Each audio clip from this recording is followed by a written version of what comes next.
Good morning everyone and welcome to my video. लु अब हेरौँ है मैले पनि कसरी मेरो आफ्नो डेके स्किन रुटिन गर्छु। अहिले चाहिँ म भर्खरै बिहान मजाले नुहाइसकेँ हो। अनि यसो चाहिँ म लाउँछु यो वाउ ब्रान्डको toner.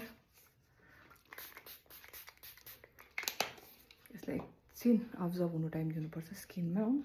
Late the product sit for at least 30 to 40 seconds until it's get fully absorbed। हेर्नुहोस् है मजाले अब्जर्भ भयो नि अब हो। यसको बादमा चाहिँ म लाउँछु यो हाइफन ब्रान्डको सिरम।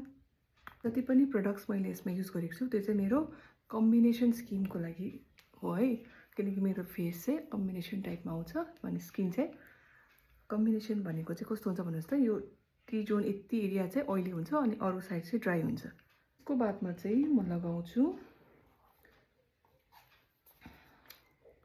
यो डक्टर शेडको oats and ceramide sensitive skin moisturiser हो। यो चाहिँ मैले लगाएको निकै वर्ष भइसक्यो भनौँ न।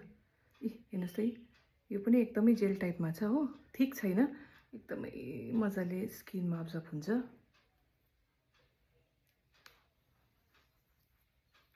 यसरी गर्नुपर्छ। सनस्क्रिन यो चाहिँ एमकेफिन ब्रान्डको हो।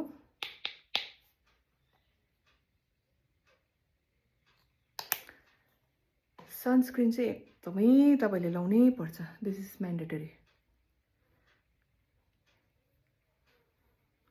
यो लगाएन भने चाहिँ तपाईँको पिगमेन्टेसन जति छ त्यसलाई पनि इन्क्रिज गरिदिन्छ अनि तपाईँको एजिङ पनि छिटो हुन्छ। त्यसले गर्दा रिङ्कल्सहरू पनि भइहाल्छ हो। त्यसले गर्दा चाहिँ you should always put on sunscreen.